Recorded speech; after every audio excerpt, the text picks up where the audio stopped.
And thank you to all our On Point listeners. I'm Meghna Chakrabarty. This is On Point. On Point is a production of WBUR Boston and is distributed by APM, American Public Media.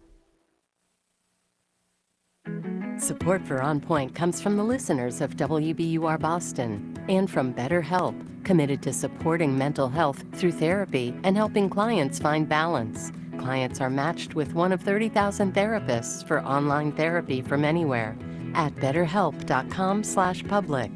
And the Music Emporium, guitar sellers for more than 50 years, celebrating the enduring presence of music made on the front porch and center stage. You can learn more at themusicemporium.com. It's 8:58, Good Friday morning, and stay with us here at KUOW. Coming up next, it's KUOW's Week in Review with Bill Radke and his guests. Hi, Bill. What do you have in store today? Hey there, a lot in store today. State of Washington just sued the Trump administration over its executive order threatening to stop federal funding for gender-affirming care for transgender youth. How is that executive order affecting local patients, and why, and what happens next? Also, some Trump opponents debate what to focus on, and which billionaire is most like Seattle, Bill or Jeff, and other news of the week and something to smile about. That's our promise to you, so stay tuned. Tired of dealing with car repairs, registration, and insurance costs on an old, unused car? Why not consider donating it to KUOW? We'll handle the pickup for free, and you can enjoy peace of mind knowing your donation will help KUOW support the local stories that matter to you most.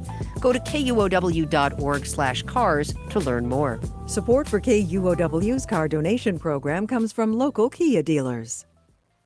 Support for KUOW comes from Seattle Theater Group, presenting Lyle Lovett performing with his acoustic group live at the Moore Theater Wednesday, February 19th. Tickets and info available at stgpresents.org. On last week's Wait, Wait, Don't Tell Me, Joyelle Nicole Johnson reacted to Spirit Airlines banning passengers who look too sexy. That's why I don't fly Spirit, Peter. Exactly, you know. I'm Tom Papa, sitting in for Peter Sagal. We'll raise your spirits with Saturday Night Live veteran Vanessa Bayer on this week's Wait, Wait, Don't Tell Me from NPR. That's tomorrow morning, Saturday morning at 10 o'clock here on KUOW. Hey, it's KUOW's Scott Greenstone. Politics right now feels like everything is shifting all the time. On Sound Politics this week, we're going to talk about how the changes at USAID hit here in Seattle. All that and more on this week's Sound Politics. Subscribe and listen wherever you get your podcasts.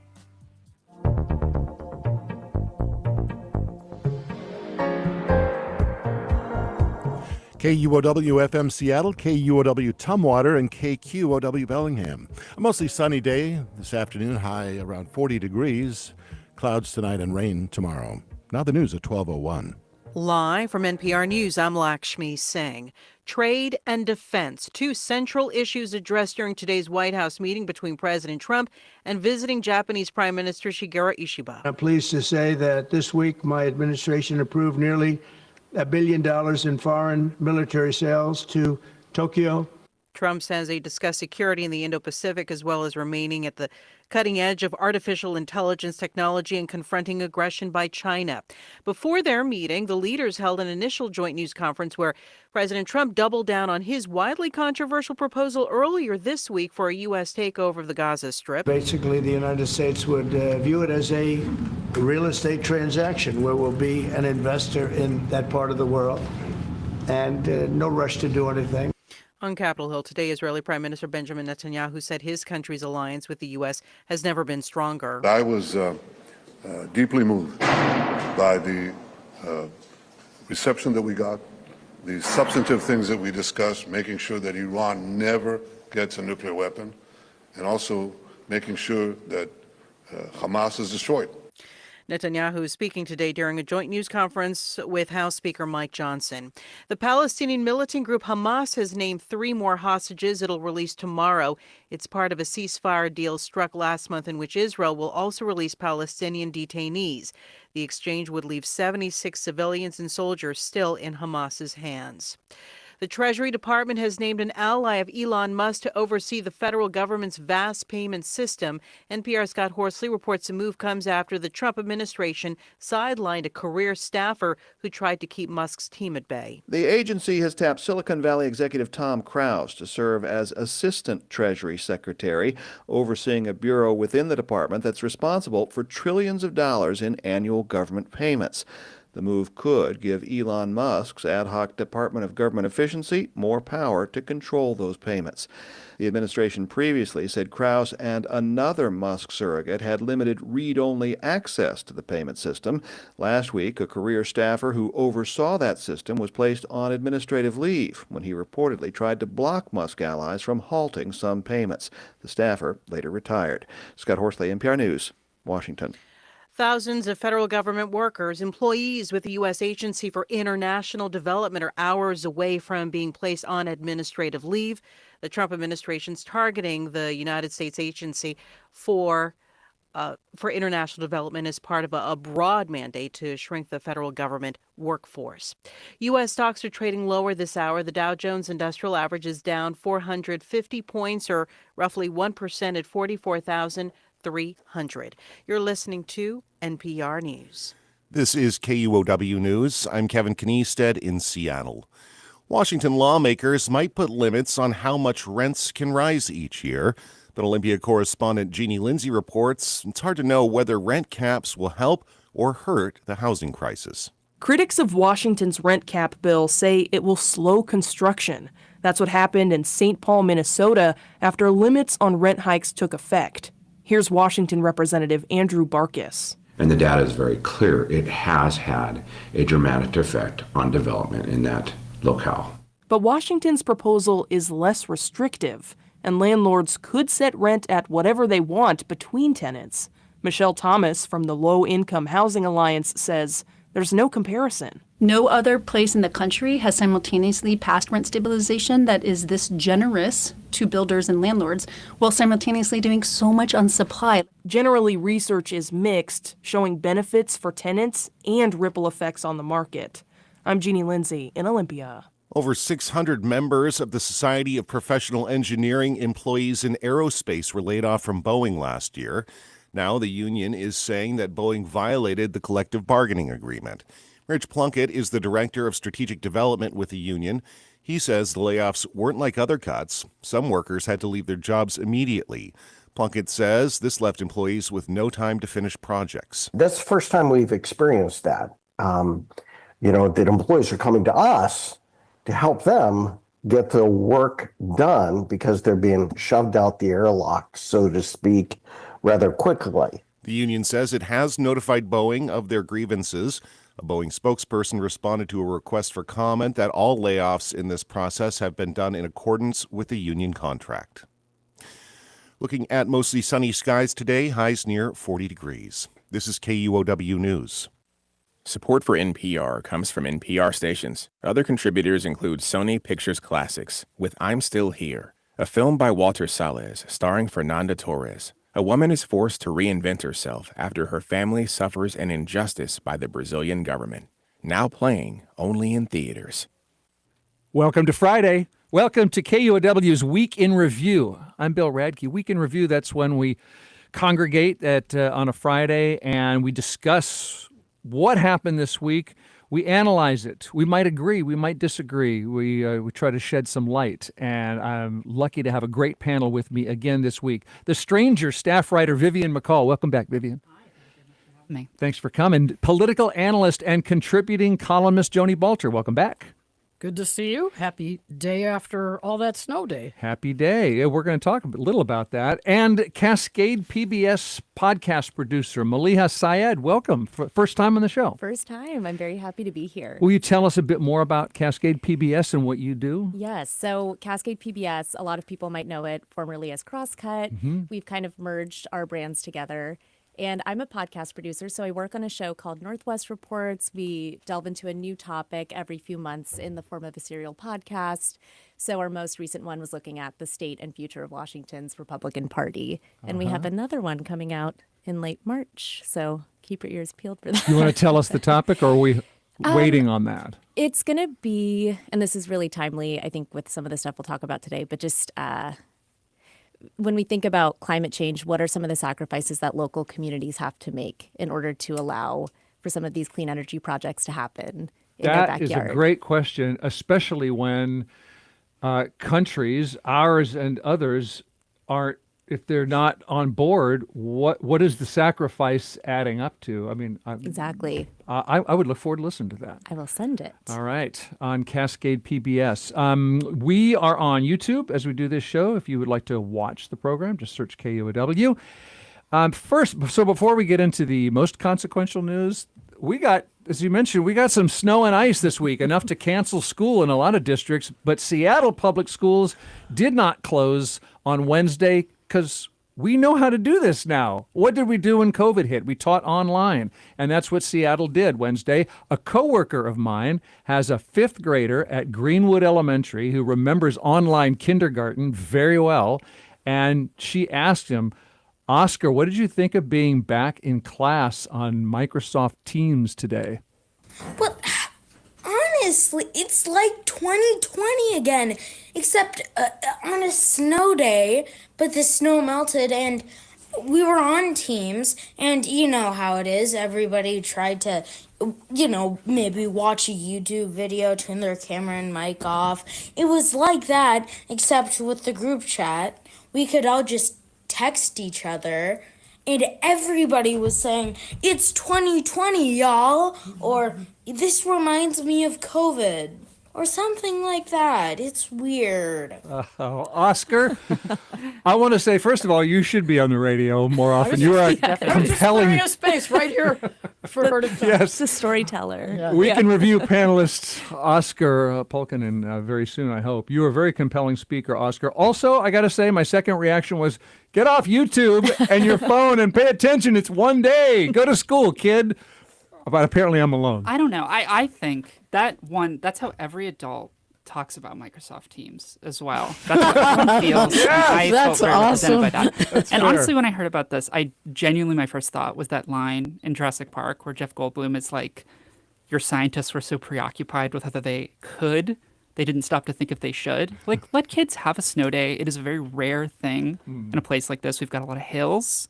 Good time to use them. I don't know, like, I grew up in Texas. Snow days were very rare. My friend's older sister put me on a whiteboard because we didn't have snow or sleds, and just set me down a giant hill, and it was great. It was like a great childhood memory, and like fun is good for kids. This is a really like wild time for a lot of people.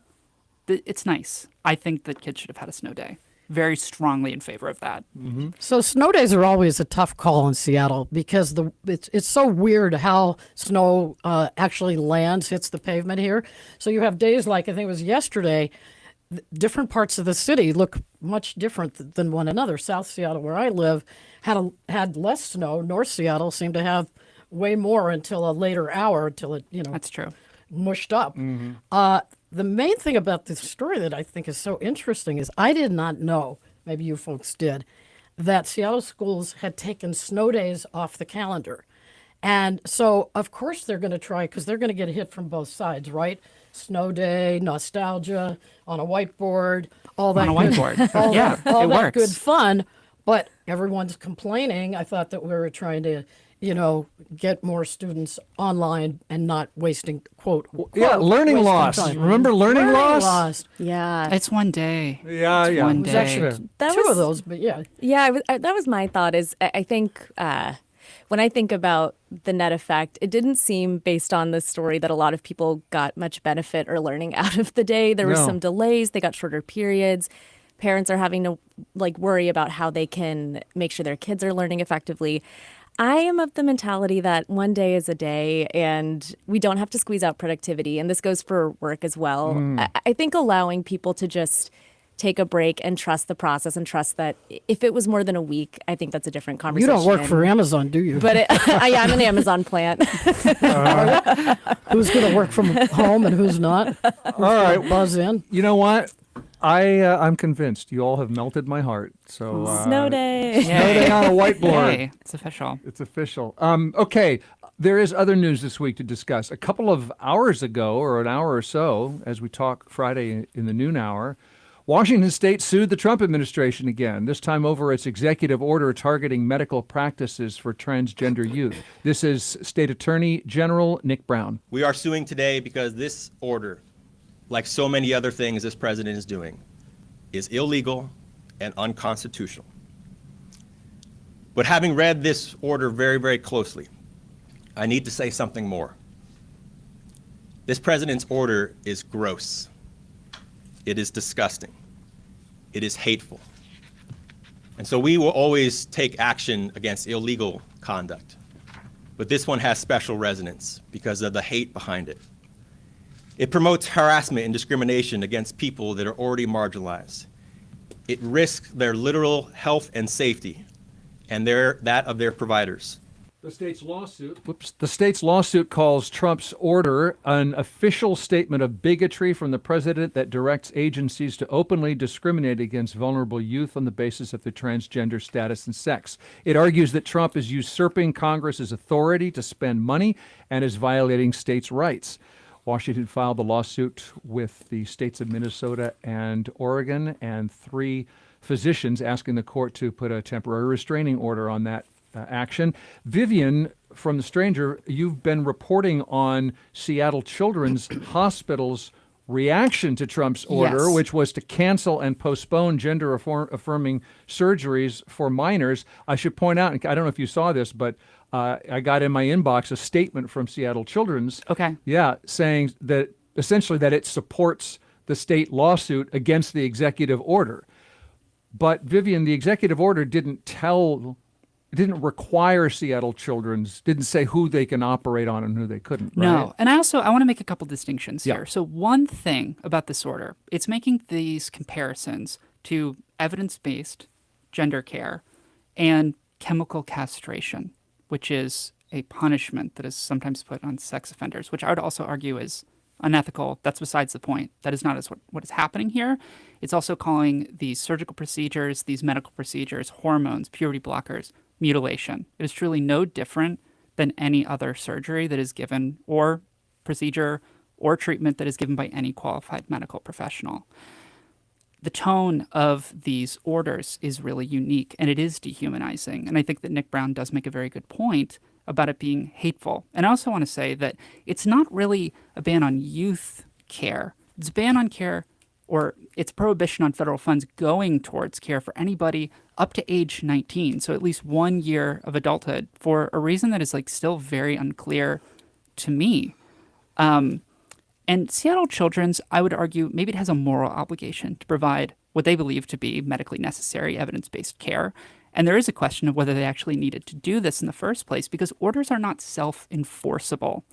It is a directive to federal agencies to issue new rules. Health and Human Services has not issued new rules on this at all. And because of the Administrative Procedures Act, it would actually take months or years for this kind of thing to go in effect. But as Nick Brown said, providers are worried about violence and threats. They're worried about prosecution. So sometimes they are making this decision to comply with the order, even if they don't need to. And that's not his words, but it's mine and what my legal analysis would say and what the legal analysis of others would say. But Nick Brown feels the lawsuit is necessary to actually empower these hospitals, to give them a little bit of power to continue providing this care. So, Maleeha, this is partly then about money. This gender affirming care order is one of several executive orders that direct federal agencies to pull money from entities that don't do what the president wants them to do. How reliant is Washington on federal money? It was interesting because I was looking at some of the reporting this week, and that included Vivian's story, which is amazing. And then I was also noticing just Senator Patty Murray talking about all the other initiatives that could be threatened, like attempting to ensure that people and communities are prepared for natural disasters, wildfire prevention, a slew of things that are in effect and have been in effect for the state of Washington for a while, but suddenly President Trump comes into office, he lays down some executive orders. All these programs are threatened. And so I tried to figure out kind of the main sources of revenue for Washington, and I'm not exactly sure, but it seems like it's largely federal funding and then taxes.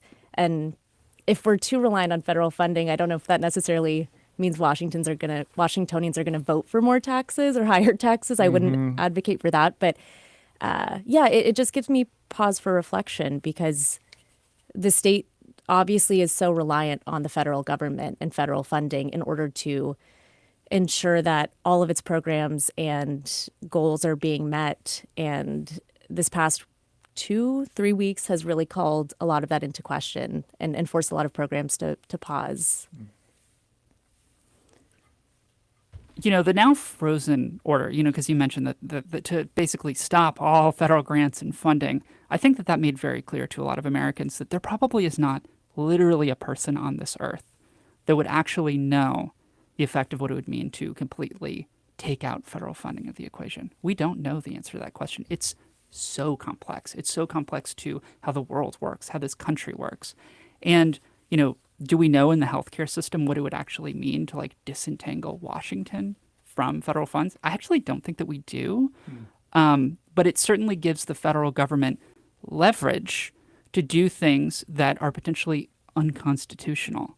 We are talking about a situation here that is very, very different from any other transfer of power that we have experienced in living memory. Just back for a moment to patients, what are their options whether it's Seattle Children's or a different hospital system, what options do patients have here? So if we're talking about surgical care, which is, I have to say, extraordinarily rare for trans youth, and it isn't also necessarily, a given for any trans person may not get surgery. But the order is aspecific. It lumps kind of all gender-affirming care together, including puberty blockers and hormones, which are regularly prescribed to cisgender children for, different reasons, sometimes for gender-affirming reasons. In the case of gynecomastia versus boys, there can be surgery, there can be hormones that are given for that. But there really aren't a lot of places to go. There are, potentially clinics and online-based services that people can get hormones through.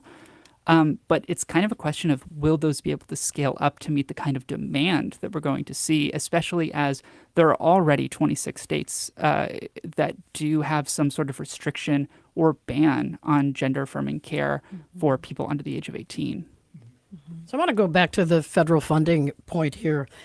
For example, the University of Washington receives the most federal funding, federal dollars, than any other public university. So when you say, why is that? Do you know? Because they're good at it, and they get, for one thing, grant proposals. It's important. I mean, they're really good at getting, especially for medical research and many, many, many other areas. So my question is, what's the alternative? When a new president goes down to Olympia and tries to figure out, how he's going to work with the legislature, in other words, how much money they're going to give to the universities, they're not doling out large sums anywhere near the amount of federal support that these folks get. Right.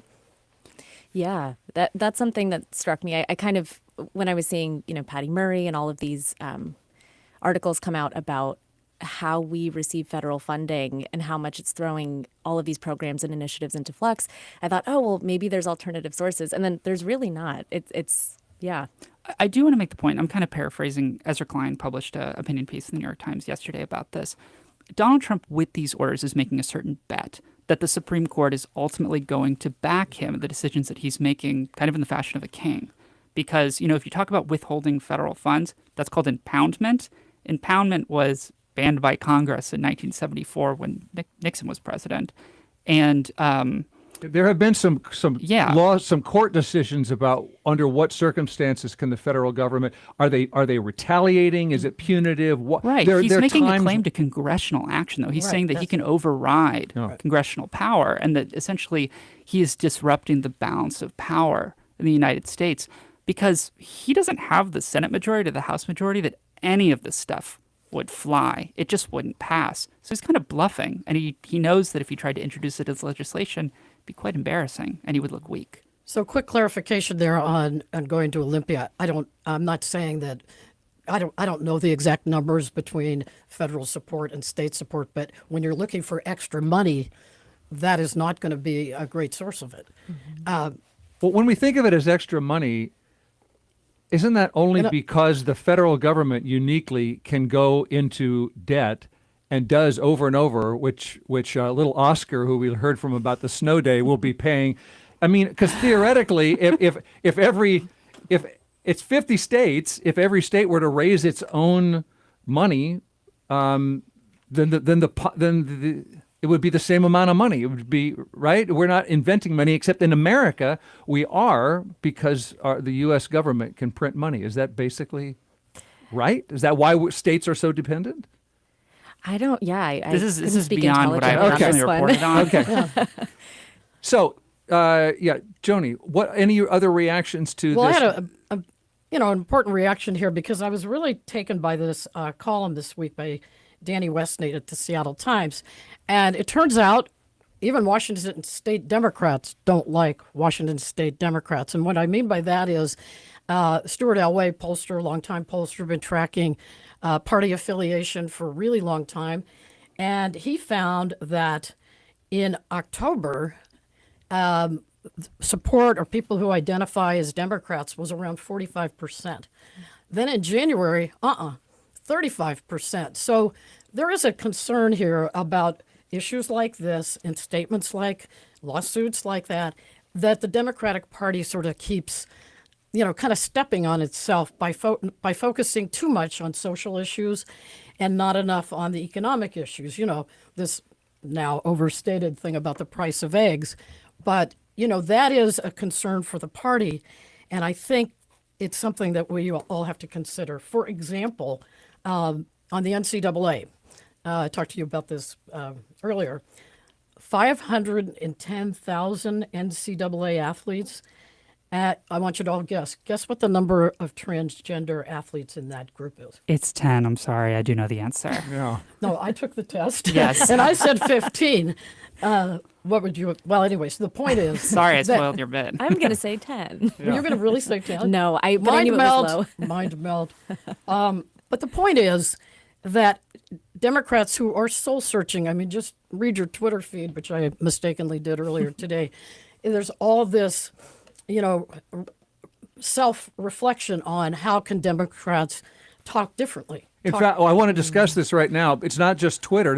I'm about to play you Democratic Washington Congressmember Adam Smith, who is my congressmember, represents large parts of King County. Let's listen and we'll discuss. The Democratic Party brand is broken, and we desperately need to fix it if the party is ever going to have any hope of appealing to a majority of people in this country. Our messaging and our policy to most Americans seems to be aimed at a small group of people that fit certain preordained categories. It doesn't seem to be aimed at the majority of people. It is too narrow in its focus. And it doesn't help that whenever anybody questions this, the typical response is the person questioning it has to be some combination of ignorant, bigoted, or racist. We need to listen to the American people, figure out what we are missing, and fix it. So Congressmember Smith does not give any specific examples. Since we were just talking about the executive order regarding transgender care and then the NCAA and transgender athletes, Vivian, would you consider that this is what a lot of Democrats are discussing right now? Perhaps. I mean, I'd say Adam Smith's comment, I think that's pretty cowardly, personally. And perhaps people are talking about this in the wrong way, because what is actually happening in these preordained categories? There are certain Americans who are being targeted by this administration and singled out in ways, during Trump's inaugural speech, for example, essentially calling transgender people science experiments. What does that mean to us as Americans, that there are some of us who are being dehumanized in this way? What does it mean to us as Americans that there are people who are being rounded up in the way that they are because they happen to be in this country not legally?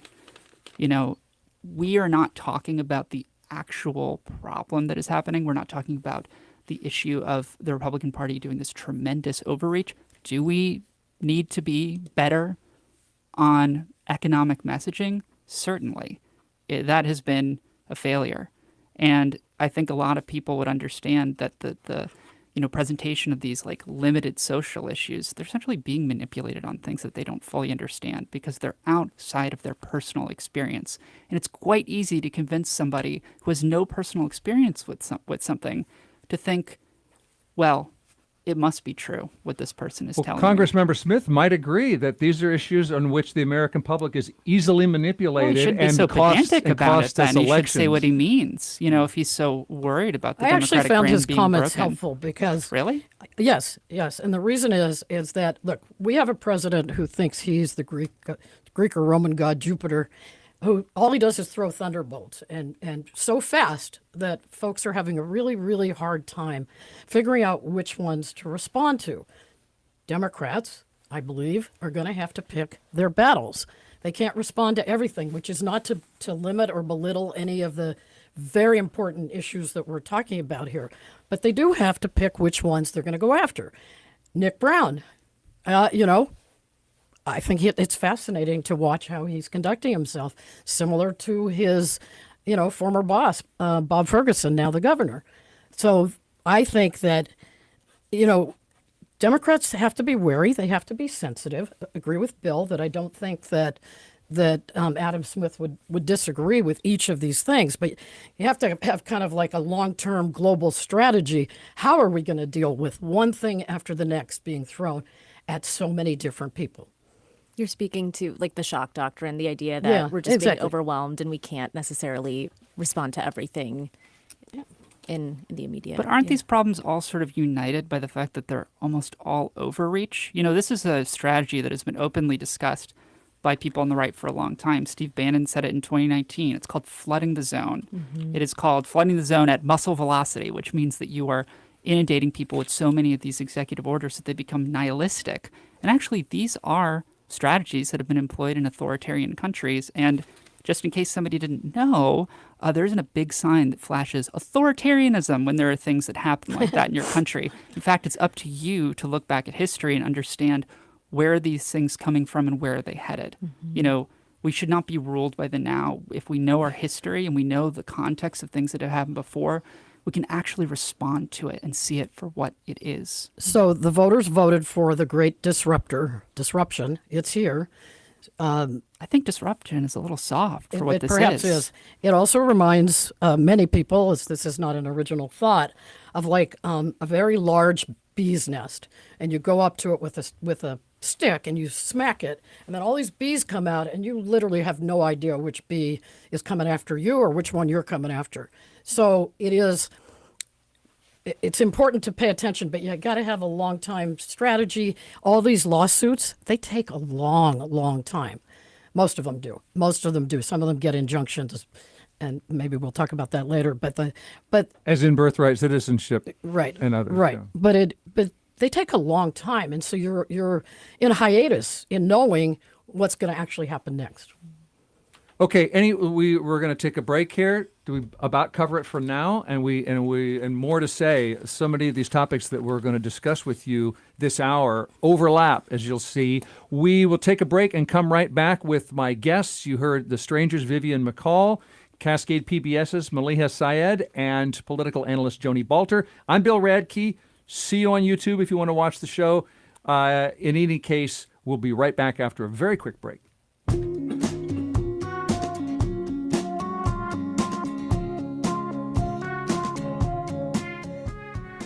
Support for KUOW comes from Eco Design and Maintenance, family-owned and specializing in start-to-finish exterior design using materials and methods that help to reduce environmental impact.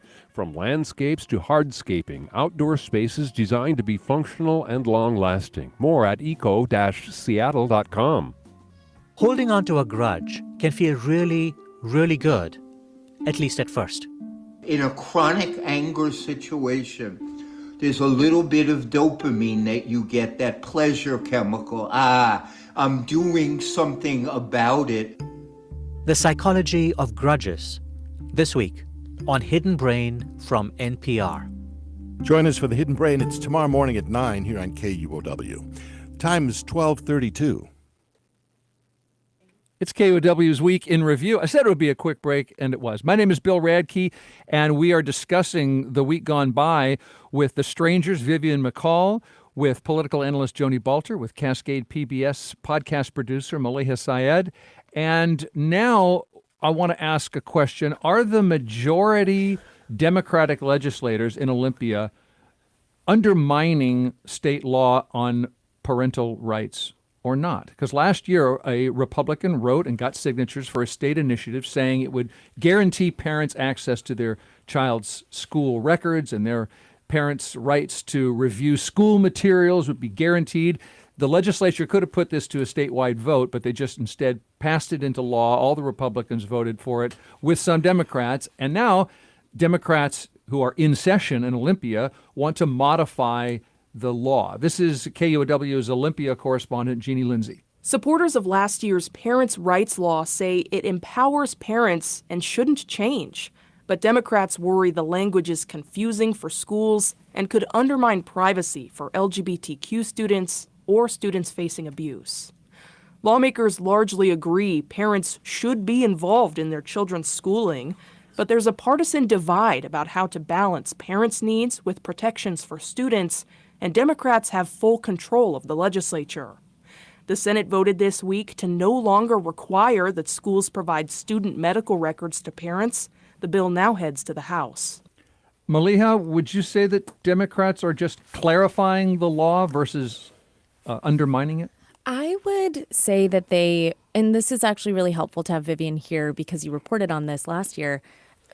It seems like in large part the law is largely just, or the initiative is largely clarifying existing laws. And then I think Democrats added in a couple of additional measures, for example, potentially expanding the time that it would take for a school to report if their child has been involved in a crime.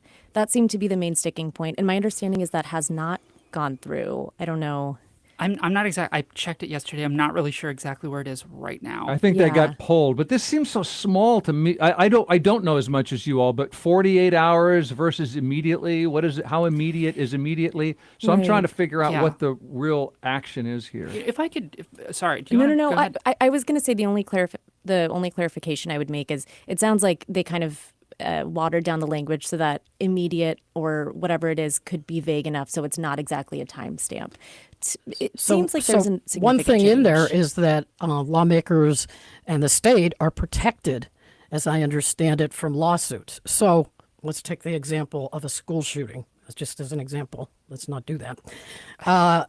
So would we have the principal and all the staff at the school, would they get on the phone in the first 10, 20 minutes to answer questions like that? That's impractical.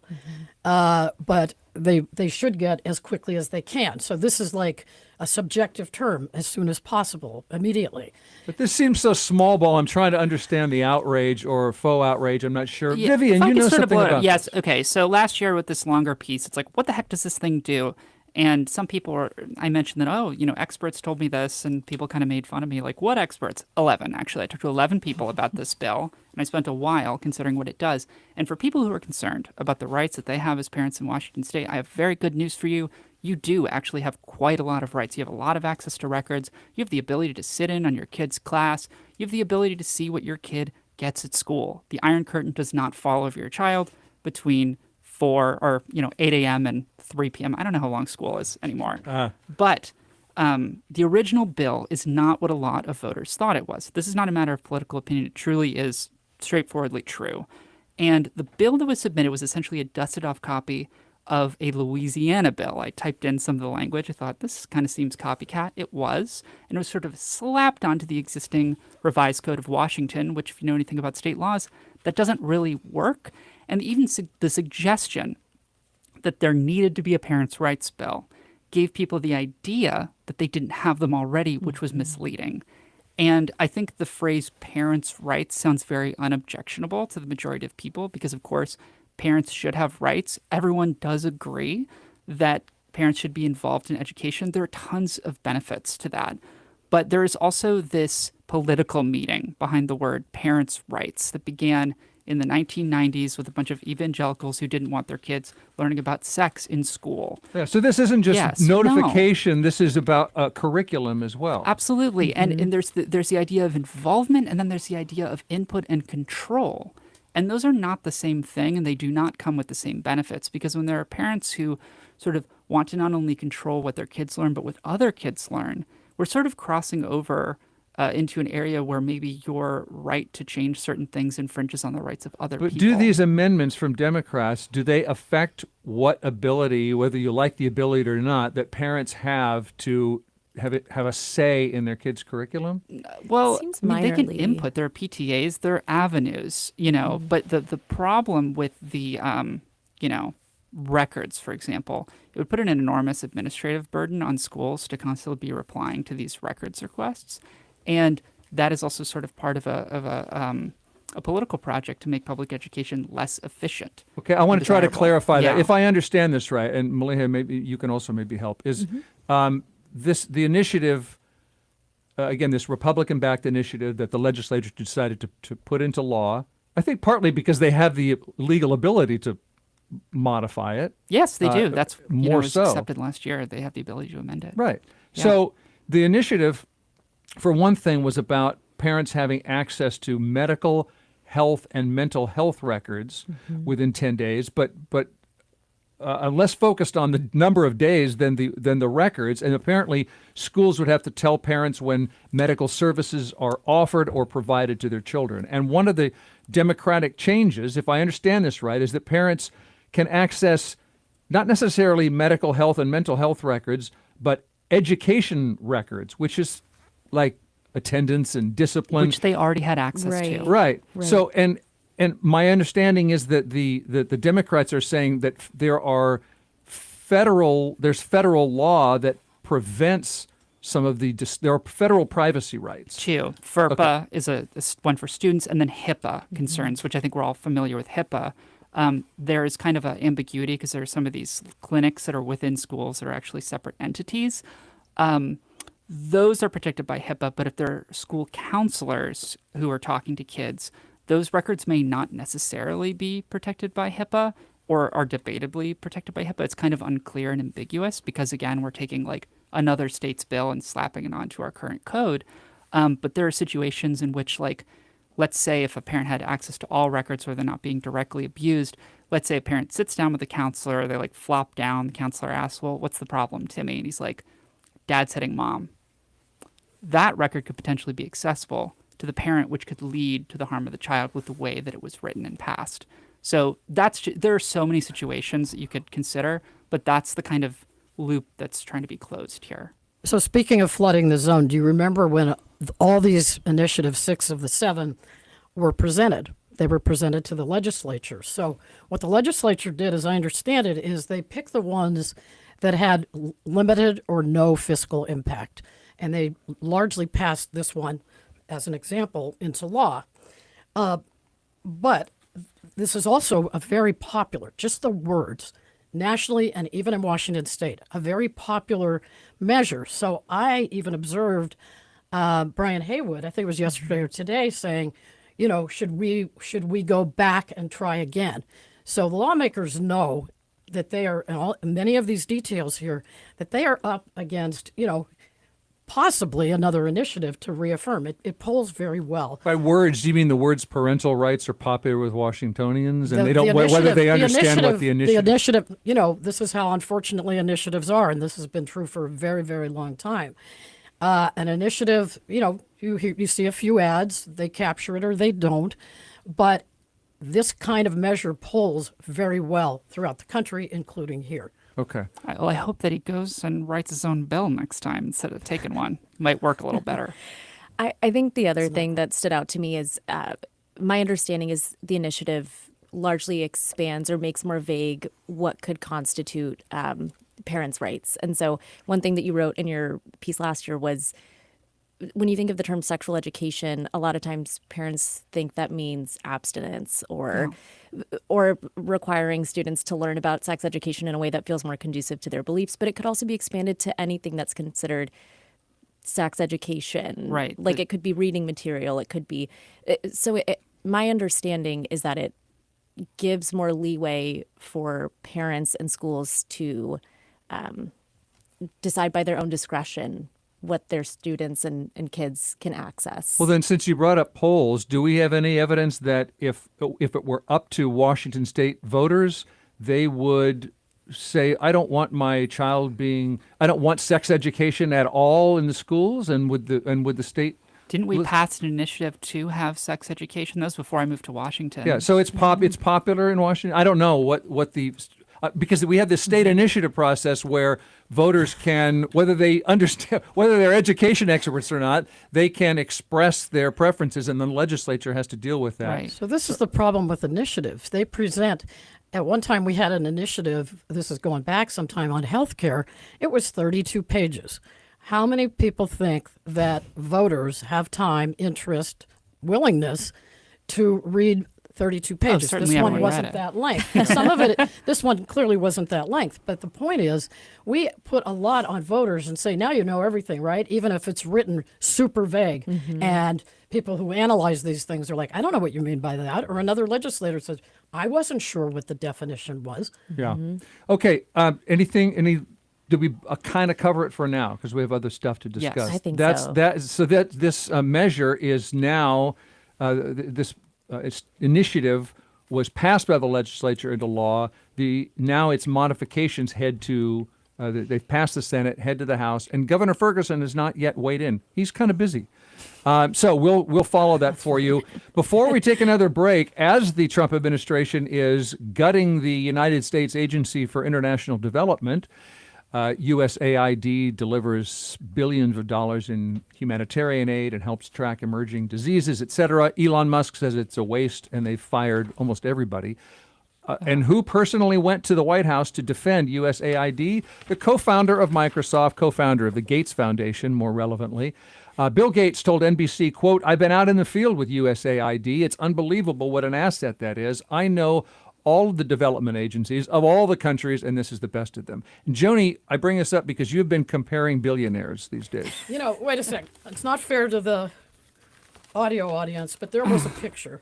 There was a picture of many of the billionaires lined up behind the president at the inauguration, and notably missing that particular day was Bill Gates.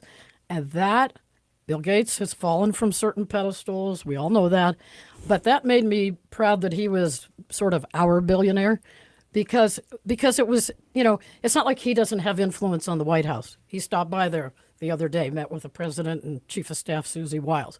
So he does have influence there. But I'd say I prefer him standing up for the World Health Organization, as he has done. USAID, explaining it. Most of those folks who are doing all this slashing have no idea how to explain or what USAID does. No. So, if you got to compare billionaires, I thought, yeah, I'll take that one. Yeah, I think you don't want any billionaire. I appreciate the he's defending USAID because I'm personally very concerned about what could it mean for the world if we are no longer tracking or vaccinating or giving people drugs against diseases, because when we take people off of drugs, for example, HIV preventative drugs or HIV treatment drugs, the likelihood of spread and mutation that will make them drug resistant is very real.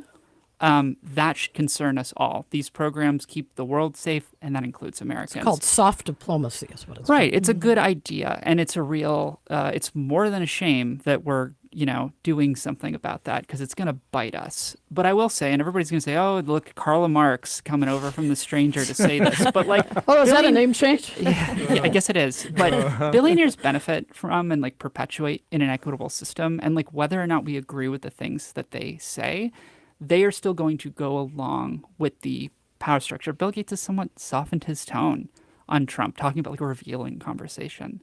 The two. There's a lot of revealing things about Trump. I'd be very curious to actually have been there and heard it.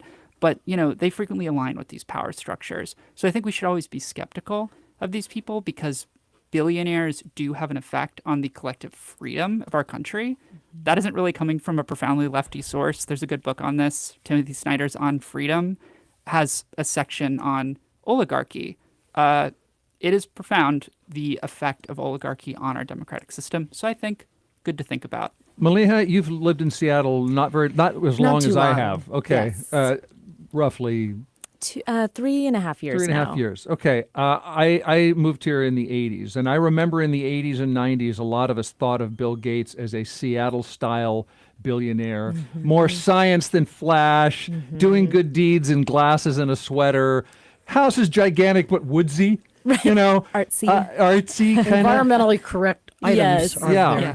there. So I wonder, and part of this is in mind because the Seattle Times just reported that the Subaru is, for my whole life, the Subaru was the quintessential Seattle car, and now, according to the Seattle Times, it's the Tesla by numbers. Wow. So, I want to ask a newcomer, who is more representative of Seattle, Bill or Jeff?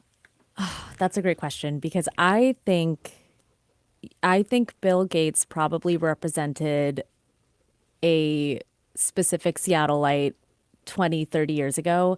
Coming in new, I would say Jeff Bezos is a perfect encapsulation of how I see Seattle, which is very... That hurts some people.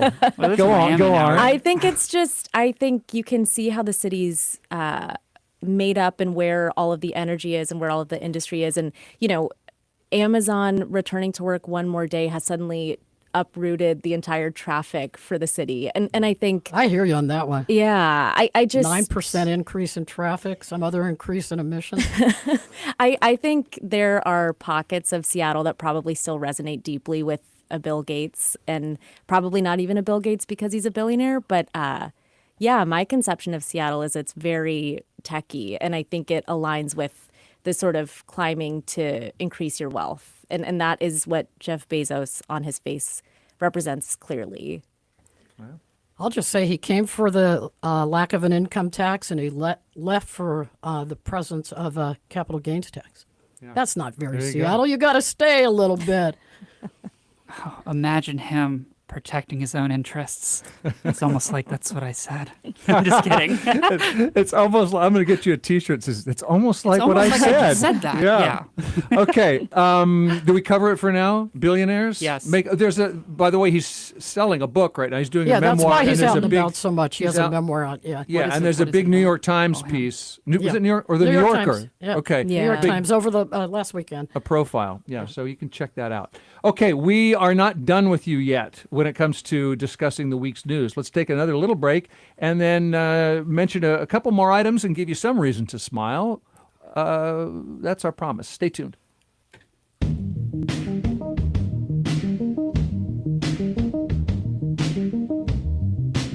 Support for KUOW comes from Third Place Books. Thomas Konstam discusses his novel Supersonic, a book that follows multiple generations of Seattleites in an interconnected cast. Thursday, February 27th at 7 p.m. Details at thirdplacebooks.com. Hi, I'm Neil Kirksal. As news happens, we connect with the people who are closest to the story. We've done it for more than 50 years now. Join me and Chris Howden tonight and every weeknight on As It Happens.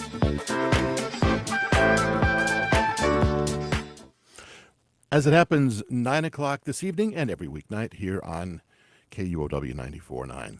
It's 40 degrees in Seattle's University District. We'll have clouds moving in tonight and low about 30. And then tomorrow, a change in the weather. It'll be cloudy with some rain and snow showers, high near 40. Support for KUOW comes from the Washington State Department of Revenue's Unclaimed Property Program, currently holding $2.4 billion in uncashed checks, insurance proceeds, forgotten deposits, and more for Washington residents and businesses. Learn more at claimyourcash.org. You're listening to KUOW's Week in Review. You're watching the show if you're on YouTube with us.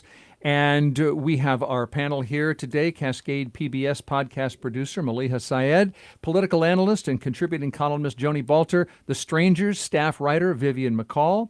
I'm Bill Radke. By the way, a couple things we haven't mentioned. UW named its new president this week. Robert Jones comes to us from University of Illinois, Urbana-Champaign. Education changes lives. I know this because it changed mine. And throughout my career, I've worked to open doors for more students to have that same life-changing experience. First black person to be UW president. begins in August. What else, Joni? What else should we know about Robert Jones? Well, I looked up a few things on him, and he's a very well-connected person in higher ed. He happens to be like a leader of the Big Ten, which, as you all know, the sports programs just joined that. But it's not only on that front about sports, because Big Ten colleges also share research, I'm told. He's a pretty interesting guy. I think it's important because I had to talk to you a little bit about this topic, because UW is such a economic engine here, and it's so important to us. And then one fun Thanks thing. in part to the federal money that we were just discussing. He very much, I'm going to speak for him, I've never met him, likes the federal money. But one really interesting tidbit I found out about him is this man has 2 Grammys for gospel singing and also jazz and R&B, but he's part of this group that formed. And so I think that's just cool points. That's fun. That's really surprising. What's the group? I'm sorry. Well, search that while I go on, okay?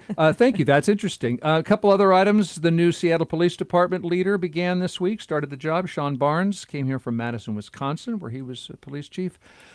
Speaking of public safety, King County Metro is asking bus drivers what they think of heavier partitions to protect them from assault, like a heavy gate, aluminum and glass gate that drivers can lock. $15 million for 1,200 buses. And I suppose there have been some assaults, and most recently the fatal stabbing. Yes. On Metro buses. Yeah, assaults, they're rather uncommon, but it seems like the union feels that it's important because, assault numbers don't necessarily reveal the full spectrum of experience that these people are having, and maybe if they feel like it's important. I don't drive a bus, so, and I've seen some things on buses where certainly people get yelled at, Yeah. Metro has reported that some of its drivers say they drive in fear, and stop and pick people up in fear. Let's see. A Seattle federal judge again blocked President Trump's order rescinding birthright citizenship. This is the Reagan-appointed judge, John Kuhnauer, first put a temporary restraining order on it, and now this week put a preliminary injunction while it goes through the courts. Preliminary sounds like temporary to me, but basically it's blocked for now. And Joni, it looks like you have breaking news. I have breaking name of group, Sound of Blackness it's called, and it's a very big group. Been around for a really long time, but they did win the Grammys. So, Brad. Yeah. Do we know anything? Do we know how Robert Jones will guide the University of Washington differently from Anamari Kause? Can't do the differently, but I know that they knew each other well. I know that he's managed, a large school with a couple of branch campuses, and he was just really intrigued by the sort of profile of the University of Washington, which is, very well respected internationally, and he kind of loved that, from what I heard. Well, he's got his hands full dealing with these Trump orders. On top of all the other reasons he would have his hands full.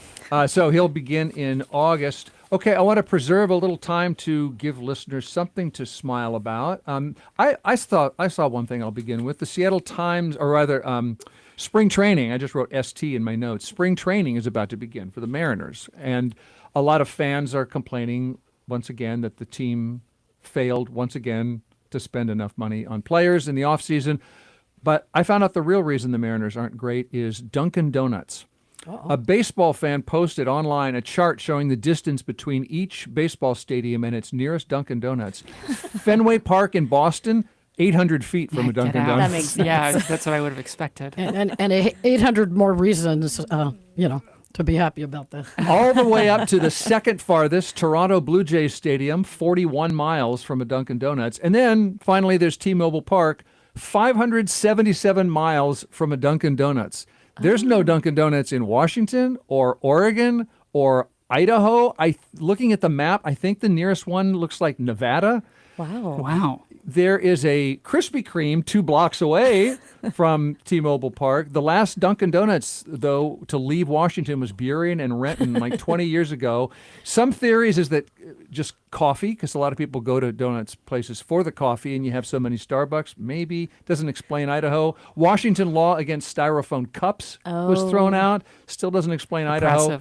So Dunkin' Donuts, yeah. And this is interesting. Finally, we have another theory is that we have more options because of West Coast donut makers. This is a California and up the coast thing from Vietnam and Cambodia had their own spin on delicious donuts. Anyway, it's a solvable problem. If we can just convince Krispy Kreme to sell, it'll be hello Dunkin' Donuts, goodbye baseball. Are you saying Ichi-Roll didn't suffice in getting us those kinds of prizes? Guess not. Oh, We got a minute left. Anything smile worthy that you want to get in? It's Friday, Bill. Yeah. it's sunny. The Yeah. snow is melting. I don't know how people feel about that, but I like when the snow comes and then leaves. I don't like when it piles I up. like when it stays. My smile is with you. I'm going to spring training with my Oh, are family you? here on about 2 weeks. Spring training. Okay, well, report back, will you? I shall. How far is, So I'm gonna is it check- I'm gonna Arizona, do- right? Peoria or Yeah, something. I'm Arizona, around Phoenix. I'm going to do walking tests of Dunkin' Donuts to see Okay. if that helps. Please do. We Help, need to come on. know. Joni Balter, political analyst and contributing columnist. Also, thank you to Maleeha Syed, Cascade PBS podcast producer, and Vivian McCall, staff writer at The Stranger. Thanks for being the panel this week. Yeah, thank you so much. Thank you. Lots to talk about. We'll do it again soon. Thank you, producer Kevin Kniestead. We got Guy Nelson back on the board right now. Hello, Guy. We got social media support and audio support from Juan Pablo Chiquiza and Hans Twite. And thank you for joining us. I'm Bill Radke. See you next week.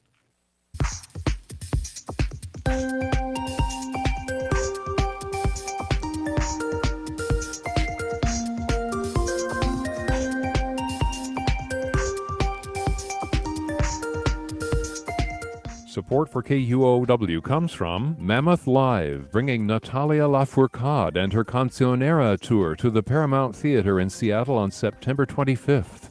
More information and tickets available now at Ticketmaster.com and stgpresents.org.